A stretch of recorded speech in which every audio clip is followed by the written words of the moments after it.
Hey there, happy Wednesday, and welcome to Quick Fried History Live, where we try to have a little fun with history.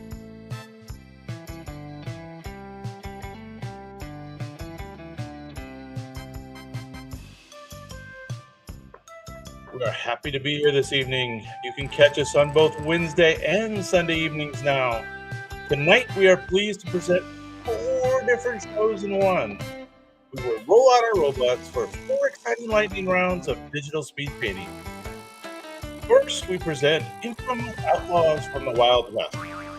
Next up will be popular TV sitcoms from the 1980s, then 10 famous figures from ancient Greece, and 10 of the most infamous pirates in history. So there's 4 exciting rounds for us.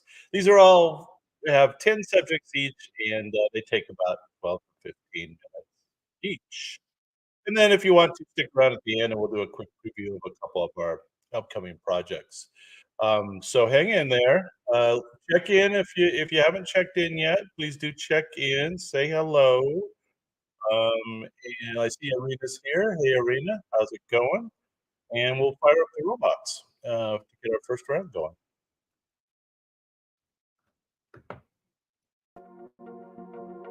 Here we go.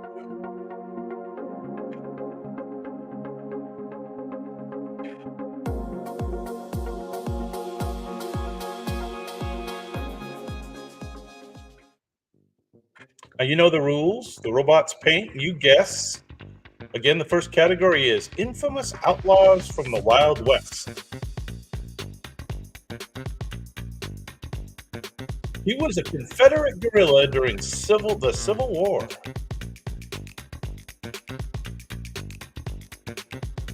He formed a notorious gang with his brother after the war. His gang was involved in numerous bank and train robberies. He was famously killed by Robert Ford, one of his own gang members. Who knows who this is? Anybody's got it? He was a Confederate guerrilla during the Civil War. His gang was involved in numerous bank robberies. He was famously killed by Robert Ford, one of his own gang members. Who knows who it is? Any guesses? No guesses? This is infamous outlaws from the Wild West. This is Jesse James, who became a symbol of rebellion in the post-Civil War era, leaving a lasting legacy in American folklore. Next up, this outlaw was involved in the Lincoln County War. He was known for his youthful appearance and quick draw.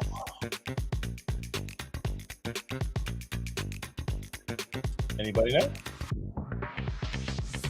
He claimed to have killed 21 men, one for each year of his life. Who knows? Who knows who this one is? Notorious outlaws from the Wild West. He claimed to have killed 21 men. He was shot and killed by Sheriff Pat Garrett.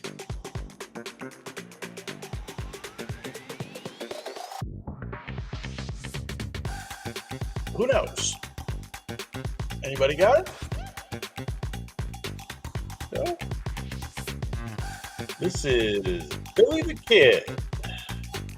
Billy the Kid's legend grew after his death, making him one of the most famous outlaws of the American West. All right, hopefully you're doing pretty well. Number 3, he led the Wild Bunch gang.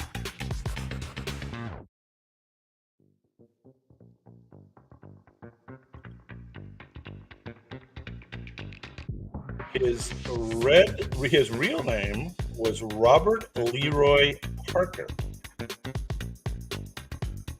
We are doing the notorious outlaws of the Wild West.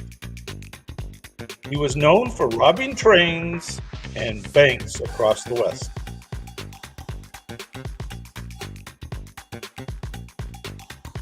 He supposedly fled to South America with the Sundance Kid.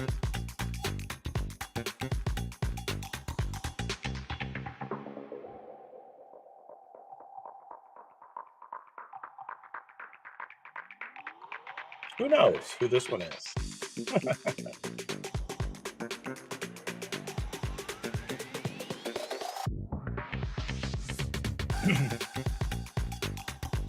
The Wild Bunch fled to South America with the Sundance Kid.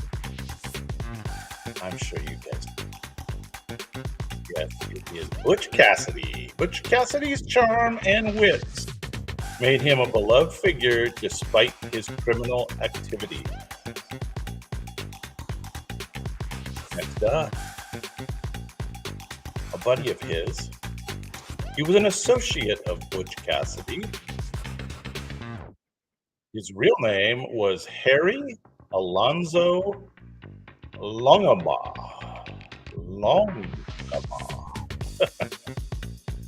He was a skilled marksman and a daring outlaw.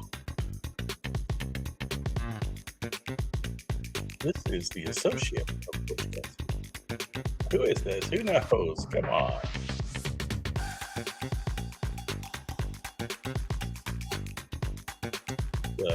This is indeed the Sundance Kid. Sundance Kid's adventures with Butch Cassidy and are legendary thanks to their audacious exploits and rumored survival in South America.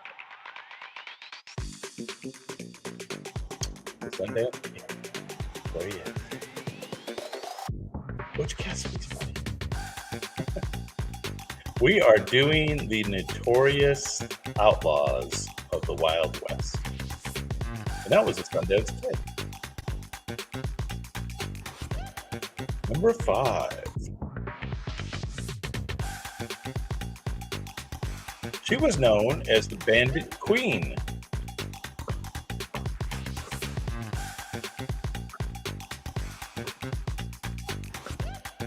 She had associations with several notorious outlaws, including Jesse James.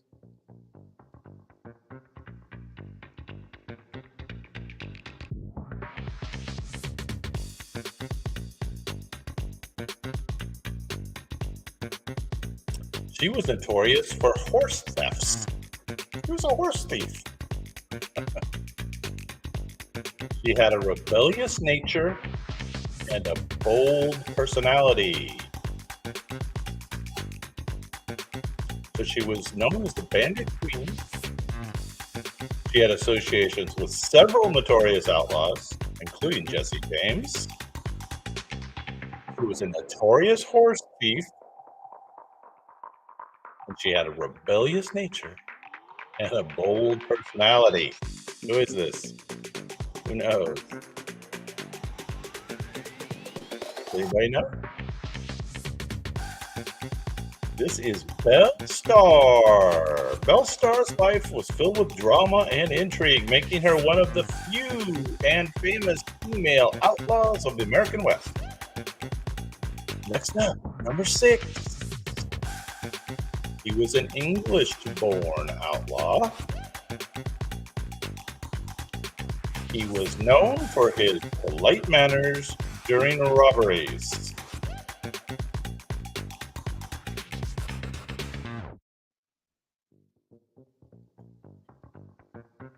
He left poetic notes at the scene of crimes.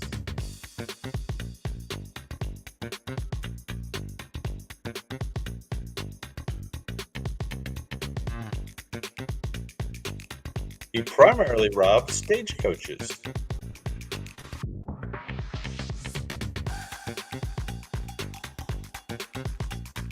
Who knows?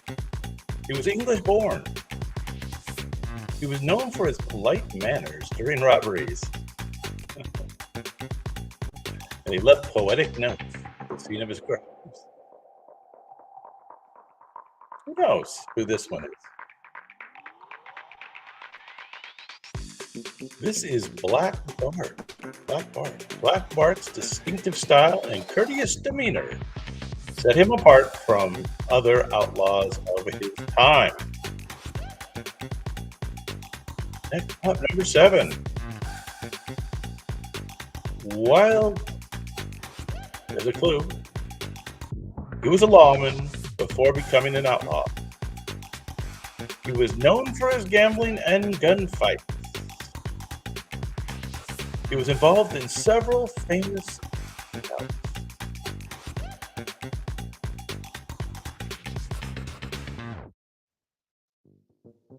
He was killed while playing poker, holding the dead man's hand.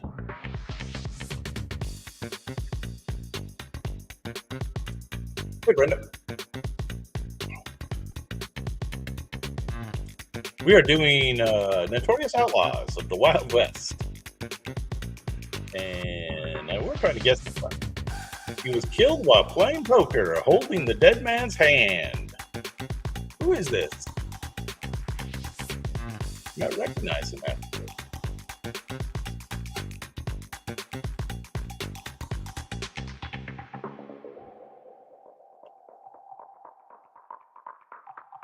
This is Wild Bill Hickok.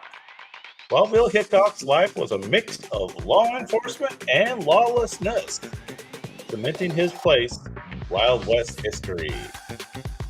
Number 8. I got a question for you guys real quick while we're doing these last couple.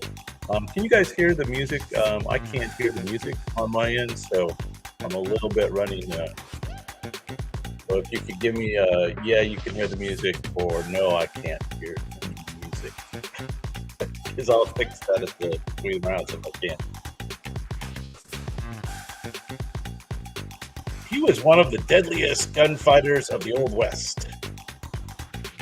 He claimed to have killed 42 men. Okay, I'm glad you guys can hear the music. Just a problem on my end. There's something wrong with the speaker system over here, and that's all right. I don't need to hear any music. So I won't be quite as going along with the music. Who knows this one? He had a violent temper and frequent run-ins with the law. He was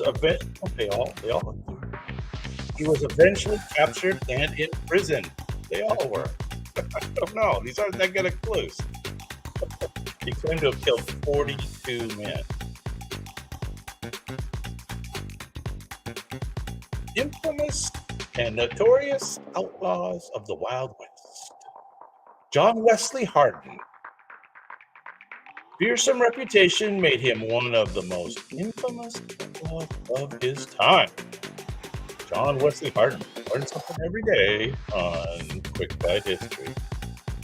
Okay, number 9. We only got 2 more of these famous outlaws. He started his criminal career with train robbery. He became a folk hero in Texas. He was known for his daring and bold heists. How are the robots doing on the paintings today? They're doing okay? They're a little too abstract.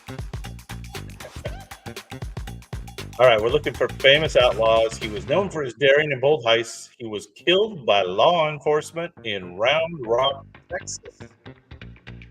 He started his criminal career with train robberies. And he became a folk hero in Texas. Anybody know who this is? Infamous and notorious outlaws of the Wild West. This is Sam Bass. Sam Bass's exploit and tragic end turned him into a legendary figure in Texas history. Sam Bass.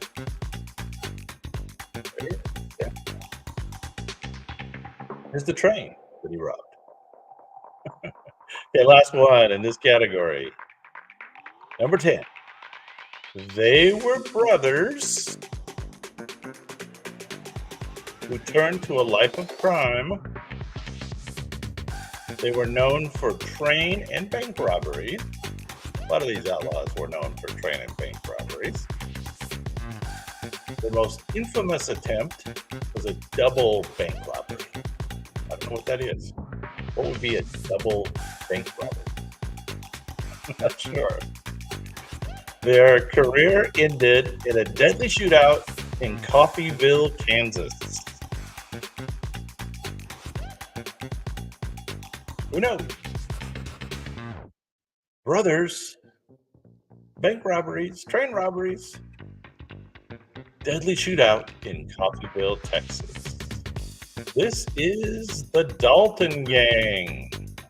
The Dalton Gang. Oh, yeah, I could see it. Yeah. All those Dalton boys. The Dalton Gang's audacious and ultimately fatal attempt at a double bank robbery is a dramatic chapter in the Wild West. Yes, it is. Did you get any of those? I guess they were a little hard. I don't know. I'm not sure. All right. Well, that ends round one. 10 items. Now we have round two. And the next up is popular TV sitcoms from the 1980s, which I find way harder than the 1960s or 1970s when I was growing up because I watched more TV back then. And I think in the 80s I was busy with, I don't know, I just out of college. I was busy. I wasn't watching TV, I don't think. But anyway, popular TV sitcom from the 1980s.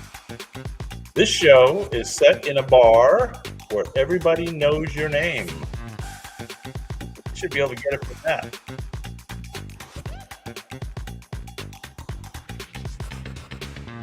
The main character is a former baseball player turned bartender.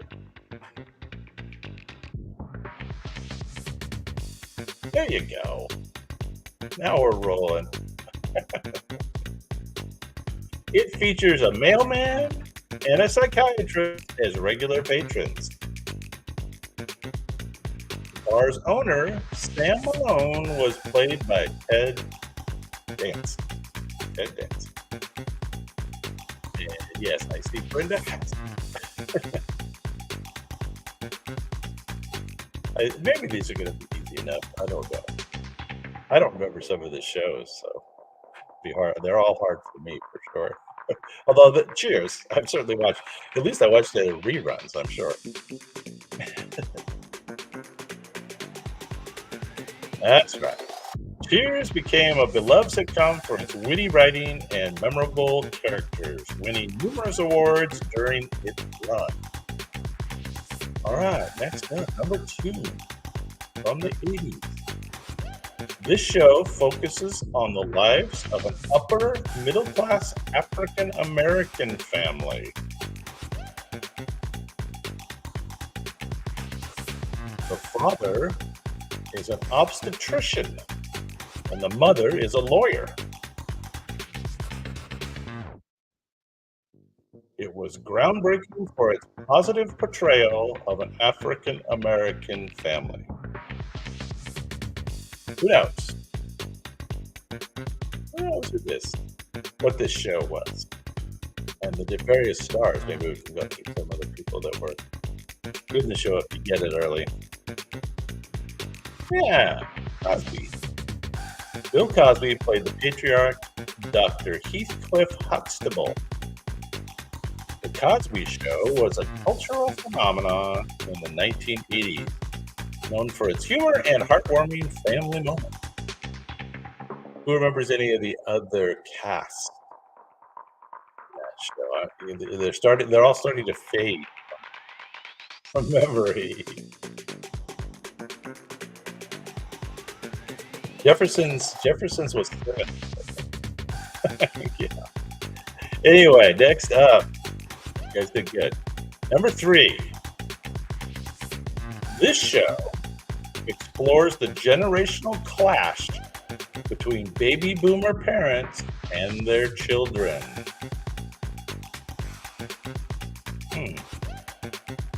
Never really thought of it that way. The eldest son is a staunch conservative who idolizes Ronald Reagan.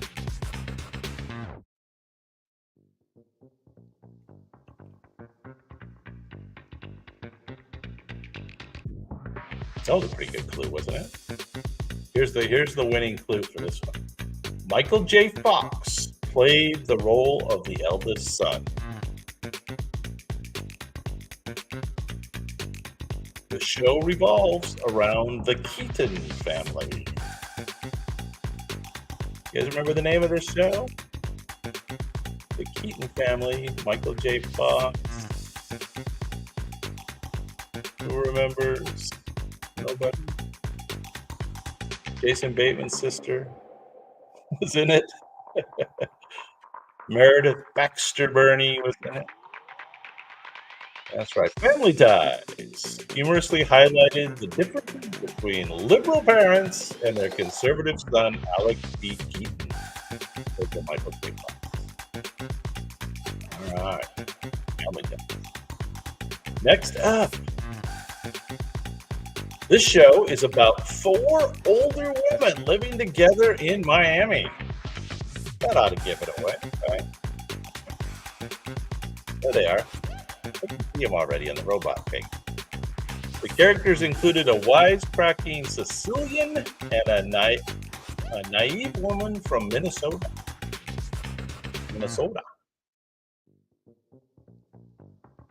It deals with issues of aging, friendship, and family. Yeah, who remembers any of the stars before I start reeling them off? Anybody? The Golden Girls remains a beloved sitcom for its humor and touching moments, addressing issues relevant to older women and grace and wit. Who remembers the actors? Anybody got an actress? Betty White, B. Arthur, Rue McClanahan, and Estelle starred as the 4 main characters. Golden Girls. All right, we're halfway through the sitcoms of the 1980s. Number 5. This show is a former baseball player who becomes a housekeeper. Huh. Didn't know that. The employer is a successful advertising executive.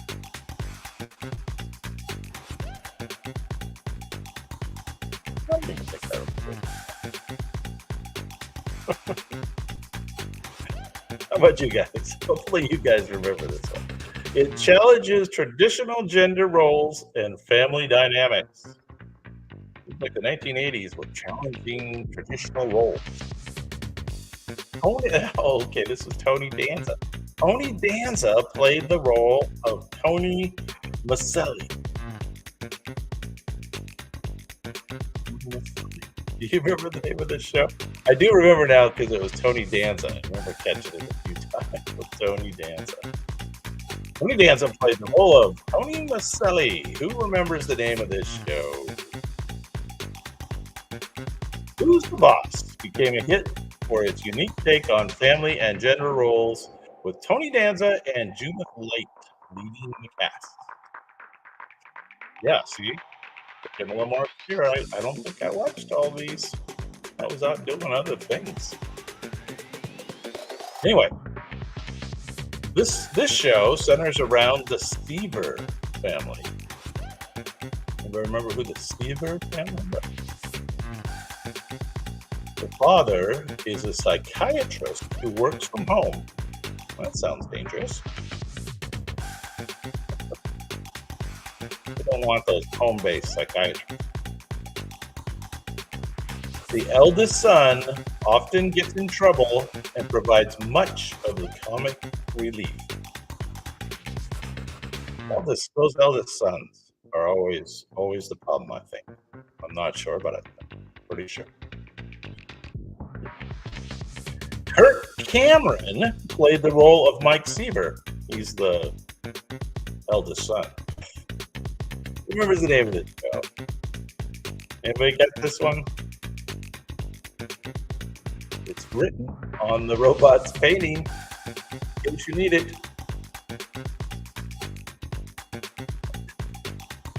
This is Growing Pains, mixed family values with teenage antics. Become a staple of the 1980s television with its relatable family dynamics. On to number 7. This show features an alien life form who crashes into a suburban family's garage.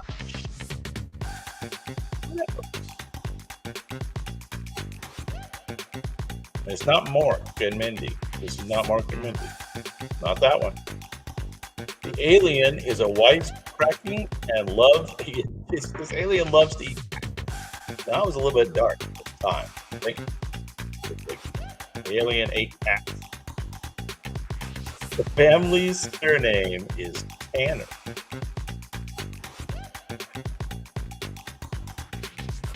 You may remember this one. I kind of remember it. I don't think I watched it, but I remember it. The alien ALF stands for alien life form. ALF. This is ALF. And indeed, that was the name of the show as well. ALF blended science fiction with family sitcom elements, creating a unique and humorous show that captured audience imagination. I can't imagine that was on for that many years. I don't know how it made my list. I'm not sure. All right, we got 3 more of these. Maybe we'll make it through. This show is about a widowed father raising his 3 daughters. That sounds like a familiar. Not sure. I guess it was the Brady Bunch that had the 3 daughters and the 3 sons, but this is just 3 daughters. He gets help from his brother-in-law and best friend.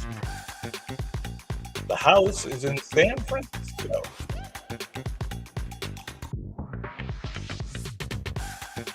Anybody remember this one?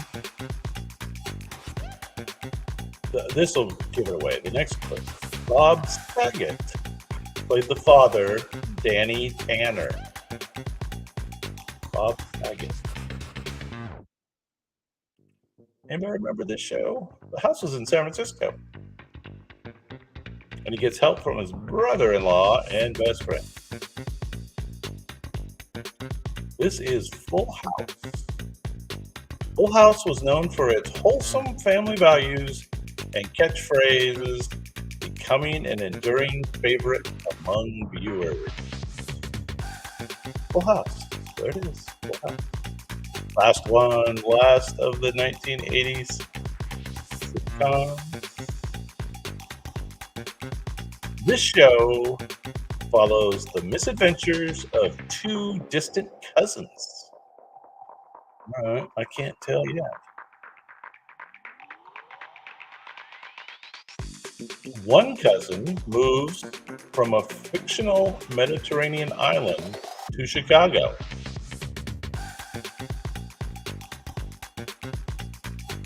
Oh, you know what? I've got the wrong one.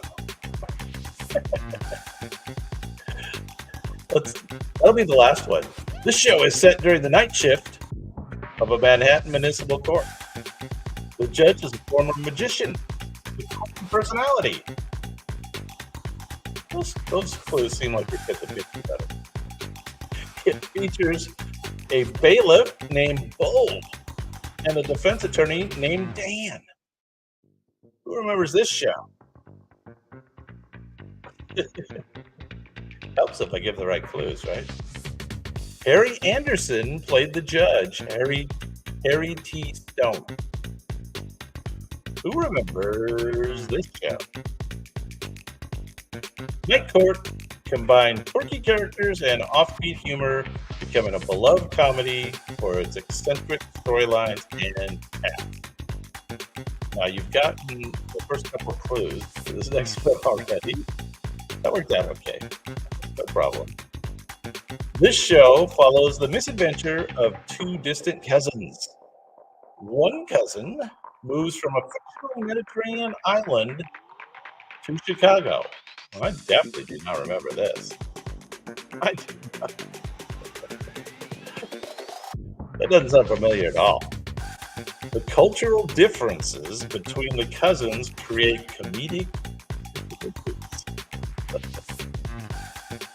One was from a Mediterranean island, and he moved to Chicago. I barely remember this. Bronson and Show played Balky Bardacoma. Bardacoma.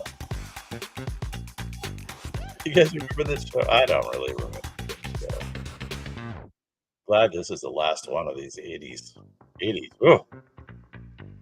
Perfect Strangers was the name of the show.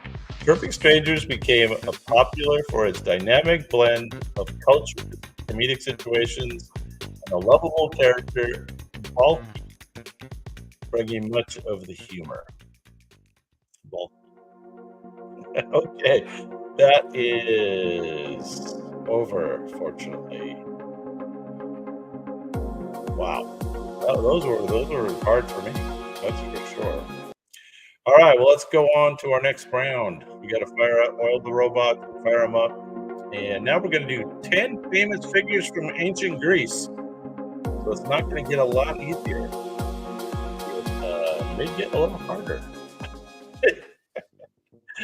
10 famous figures from ancient Greece. We do the painting, or our robots do the painting, and you do the guessing. And this first one, never wrote any of my own teachings. Oh, this is by first person. I never wrote any of my own teachings, but my students recorded many dialogues involving me. I was sentenced to death by drinking hemlock, corrupting the youth of Athens. Well, no, you deserve it. I am known for my method of questioning to stimulate critical thinking and to illuminate ideas. These are trickier clues. He was arrested for corrupting the youth of Athens. My famous quote is, I know that I know nothing. I know that I know nothing. I think that was ridiculous. Who remembers this name a famous Greek guy, and you got a shot. Just throwing out any famous Greek guy, you got that.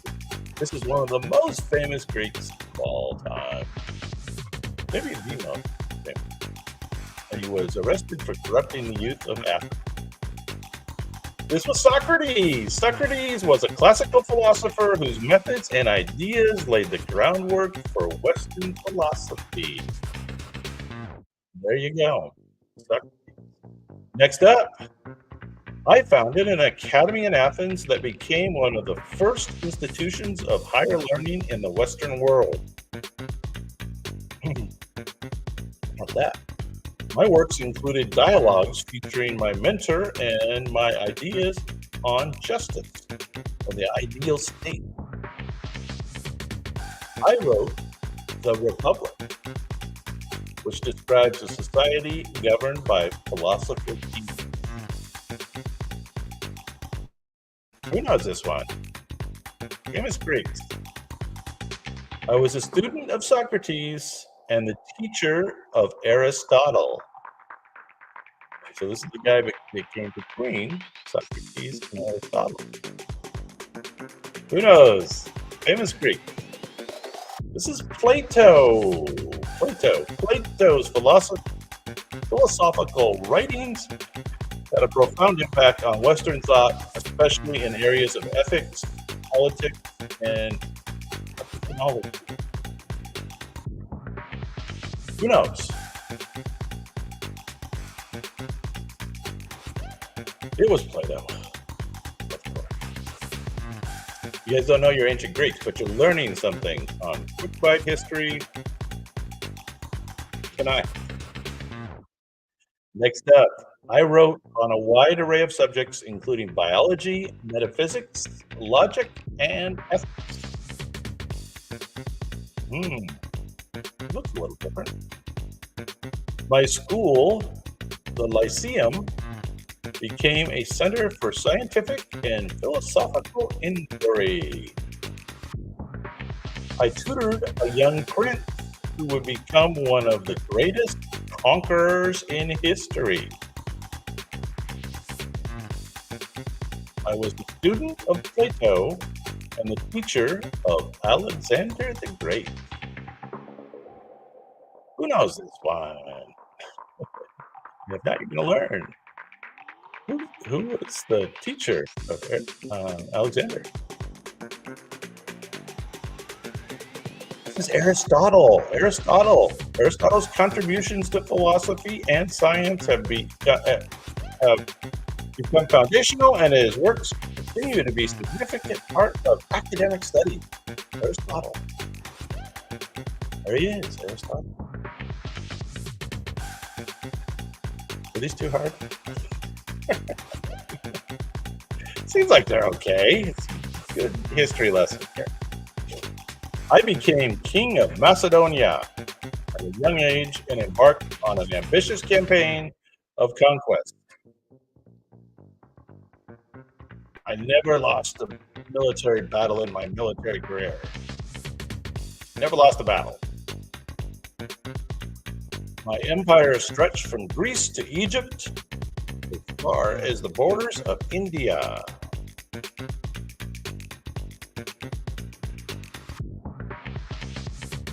I was tutored by Aristotle and known for spreading Greek culture across the known world. Who's famous Greek? We got all the famous Greeks. That's the category. Most famous Greeks. Most famous ancient Greeks. Alexander the Great. His conquest ushered in Hellenistic era, during which Greek culture and influence spread widely. Excuse me for a second.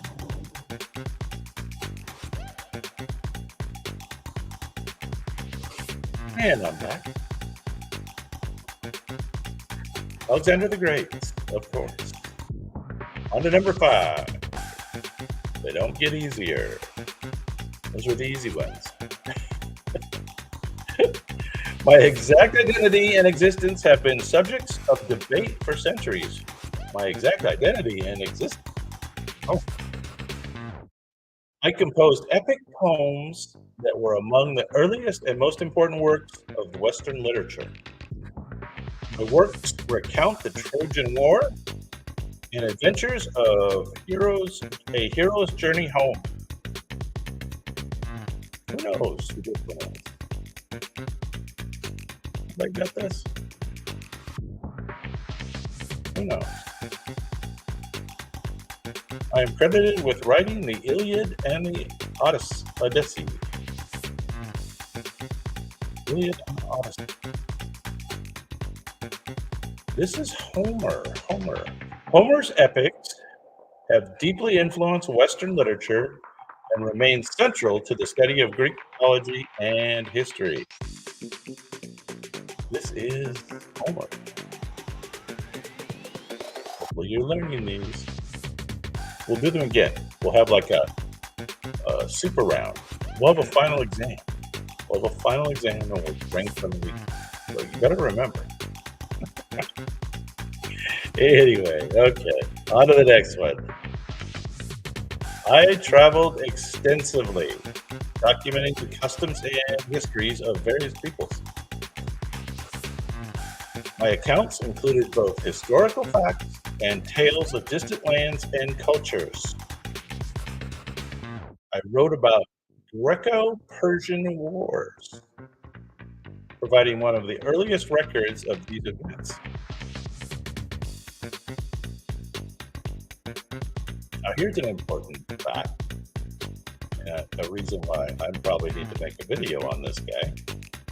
I am often called the father of history. Here we go. This is the father of history. We better learn this one. This is Herodotus. Herodotus.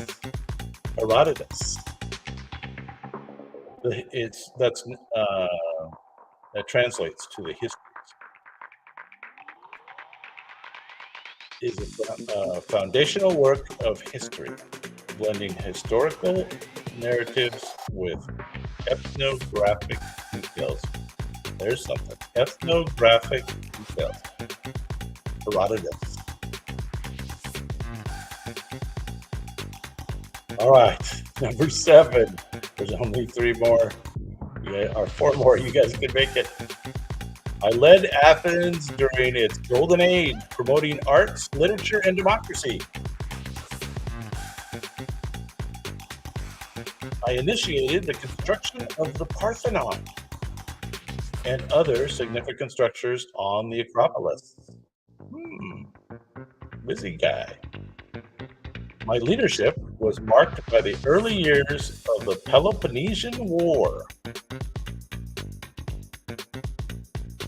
I am often remembered as a great statesman, orator, and the general of Athens. That's a very important guy. And if this helps, he lived in 495 to 429 BCE. So that's BC. So that means he was, 60 something years old. Not bad. This is Pericles. Pericles played a crucial role in advancing Athenian democracy, fostering a cultural flourishing that has left a lasting legacy. There you go. Now we've got 3 more. Let's start with circa 300 BCE. My work laid the groundwork for a field of study that is still taught in schools today. I compiled and organized much of the knowledge on this subject into a comprehensive textbook. My book has been used as a standard text for teaching mathematics for over 2 millennia. Wow.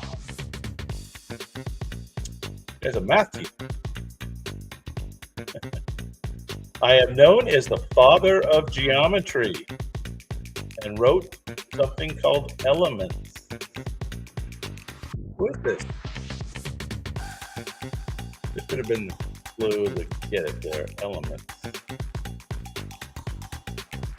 This is Euclid.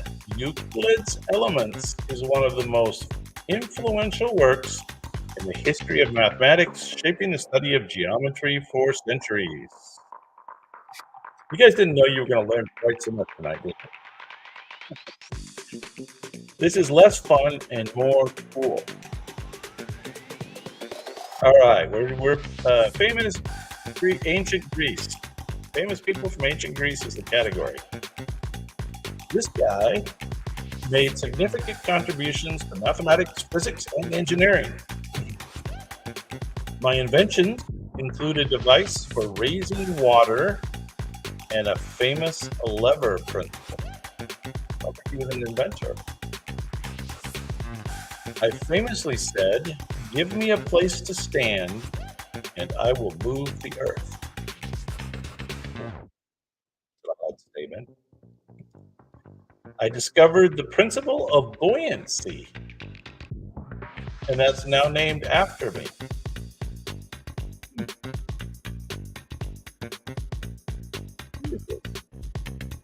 Who knows? This is Archimedes. Archimedes was a brilliant mathematician and inventor whose discoveries and inventions have had a lasting impact on science and engineering. Archimedes. There he is. You guys aren't doing too good on these. But hopefully you're learning something. And you'll do better on the final. All right. Last one in this category, number 10. Let's see if we can get this one. There might be I separated the practice of medicine from superstition and religion. I emphasize the importance of diet and lifestyle in maintaining health. Wow, that sounds good. My name is associated with a famous oath still relevant in medical ethics today. Yes, it is. That should have been the clue that gives it away. You can get this one. I am often referred to as the father of medicine.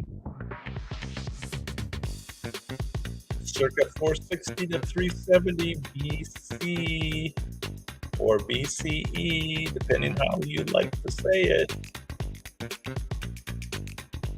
Father of medicine, who was it?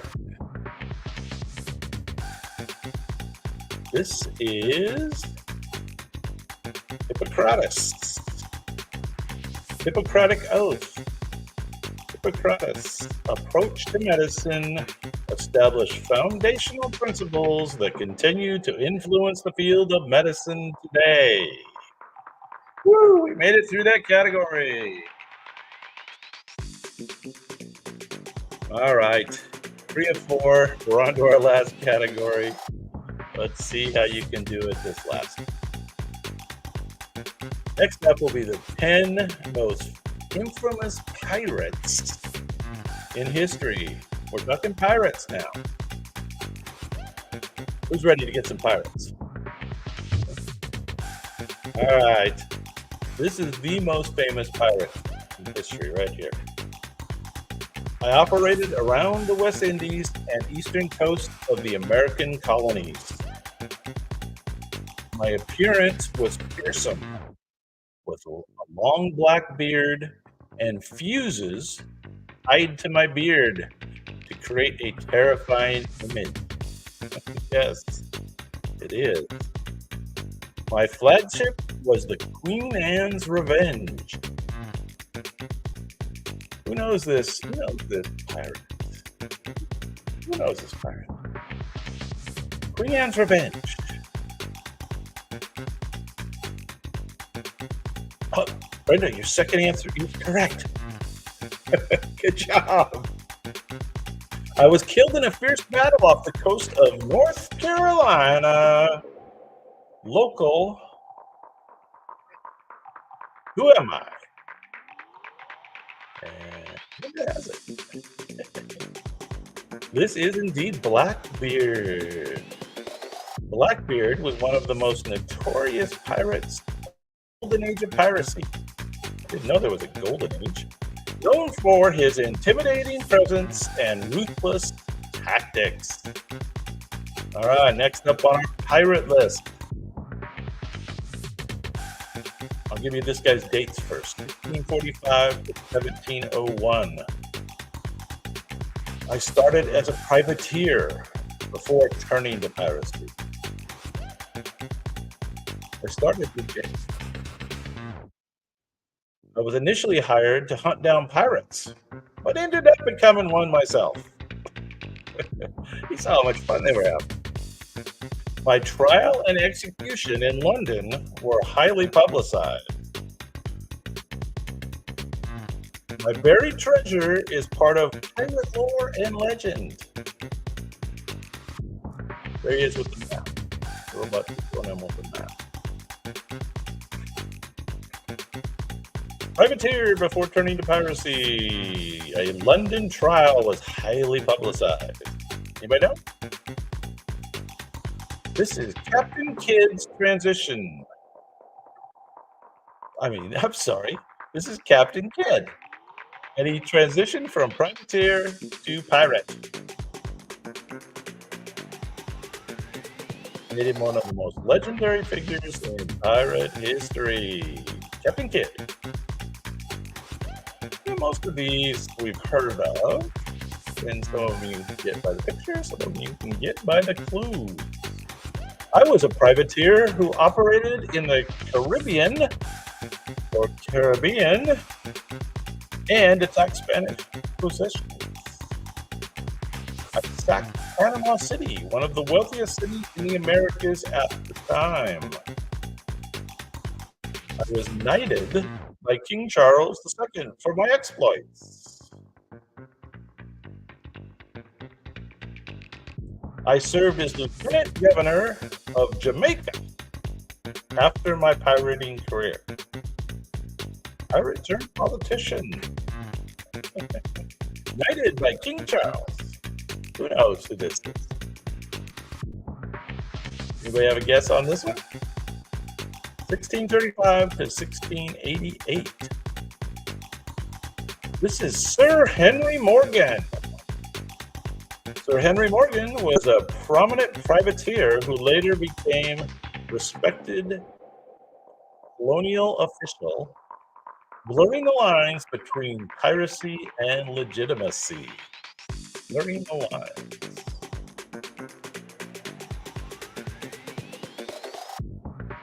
All right, number 4. This one will throw you. I was born in Ireland, but moved to the American colonies as a child. I became involved with pirates after leaving my husband for a pirate named Calico Jack. Typical woman. I disguised myself as a man to participate in pirating activities. Who knows who this woman pirate is? Or girl pirate, as I like to call them. I was one of the few female pirates to gain notoriety. Who knows who this is? I'd say it's the most famous girl pirate out there. Who knows? I didn't know Grace O'Malley. Was Grace O'Malley a pirate? Don't know Grace O'Malley. Anne Bonny. Anne Bonny was a fierce and fearless pirate who defied the gender norms of her time to carve out a place in pirate history. Anne Bonny. There she is. The redhead. Number 5 on the pirate list. We're doing infamous pirates. We're doing the painting. You guys are doing the testing. I captured more ships than any other pirate during the golden age of piracy. My career spanned the Atlantic and the Americas to Africa. It's all over the place. And you can accept either his real name or his slang name, nickname. 1682 to 1722. I was known for my strict discipline and maintaining order among my crew. Sounds like that means something. I was killed in a battle off the coast of Africa. Sounds like you're fighting those pirates of the Barbary Coast over there. You could watch another movie of mine about the pirates of the Barbary Coast if you like. This is Bartholomew Roberts, otherwise known as Black Bart. He was one of the most successful and feared pirates of his time, capturing over 400 ships. Wow. Number 6. And again, this guy has a real name and a nickname. My nickname comes from the colorful calico clothes I wore. I am best known for having 2 female pirates, Anne Bonny and Mary Read, in my crew. He was a polygamist.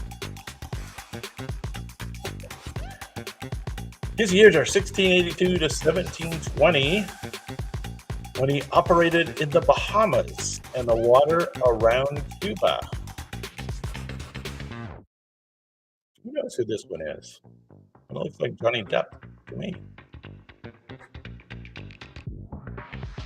I was captured and executed in Jamaica.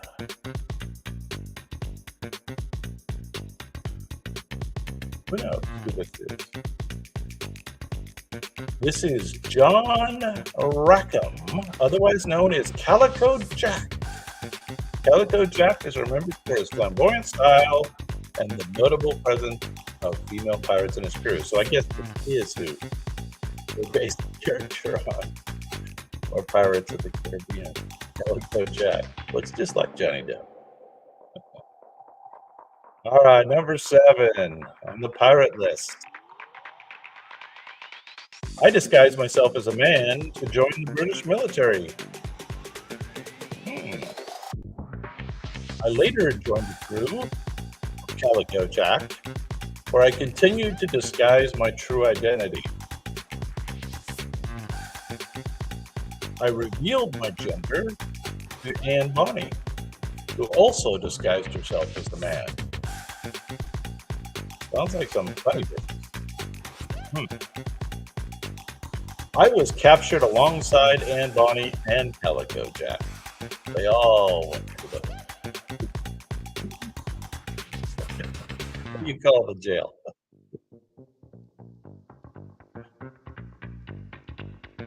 Who is this? Who knows who this is? I just said it in the last one. Calico Jack Clues had who this is. If you're paying attention, you know. This is Mary Read. Mary Read was a daring pirate who lived an adventurous life, challenging societal expectations of women during her time. Mary Read. Good looking gal. That may just be the robot. Imagine it. There it is. Good look. She probably had no teeth, stuff like all the pirates, right? All right, we got 3 more. We got number 8 coming up. And I've never heard of this pirate, so good luck. I was known for my ruthless ferocity in battle. 1680 to 1721, so he didn't have too long. I refused to accept a royal pardon, and I continued my piratical activities. I've never seen that word written down before. Piratical activity. My flagship was the Ranger. I like that, the Ranger. Who knows who this one is? I was also captured and executed in Jamaica. Sounds like they were capturing and executing in Jamaica. Who knows who this one is? Have you ever heard of Captain Charles Vane? Never heard of him. Captain Charles Vane was a feared pirate captain known for his aggressive tactics and refusal to abandon piracy for a pirate. Number 9 on the pirate list. These last 3 are kind of obscure. So you kind of have to be a pirate historian to do well at these last 3. I was infamous for my cruelty and sadistic treatment of my captives. I operated primarily in the Caribbean off the American coast.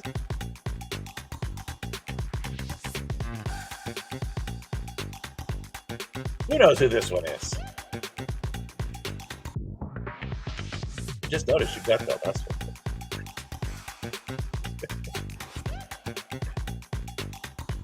I mysteriously disappeared with my fate remaining unknown. My flag depicted a red skeleton on a black background. Well, he's the guy who had the red skeleton on the black background. But he mysteriously disappeared with his fate remaining unknown. This was Edward Lowe. Edward Lowe was one of the most brutal pirates of the Golden Age. He was notorious for his violent and ruthless nature. Last pirate of the evening. I was known as the Gentleman's Pirate due to my background as a wealthy landowner. The Gentleman Pirate. Who knows? The Gentleman Pirate. Yeah, that Edward Lowe may have been the basis for Captain Hook. I'm not sure. Not sure about that. I turned to piracy despite having no maritime experience. I partnered with Blackbeard for a period of time. I was captured and executed in Charleston, South Carolina. There we go. There's a local story. The pirate was captured and executed in Charleston, South Carolina. What? How'd you know that? You don't quite have his first name correct because it isn't just a Steve. It's slightly different than that, but that's almost correct. This is Steed Bonnet or Bonnet, depending on how you like to pronounce that. But Steed. Anyway, Steed would transition from gentleman planter to pirate captain. It's one of the more unusual stories in pirate history, earning him a unique place among his peers. All right, you guys, we made it to the end. Sorry we didn't have a little more population in the room tonight, but that's okay. We learned a lot on Quick Bite History. So anyway, thank you guys for coming tonight. I appreciate it. Appreciate you playing the game. And you can look for us on every Wednesday and Sunday evenings to play more of these games. And of course, you can look these up on my website, and we have a whole playlist of games and quizzes. And so you can have more fun if you look that up on my playlist. Anyway, thank you again for coming, and good night.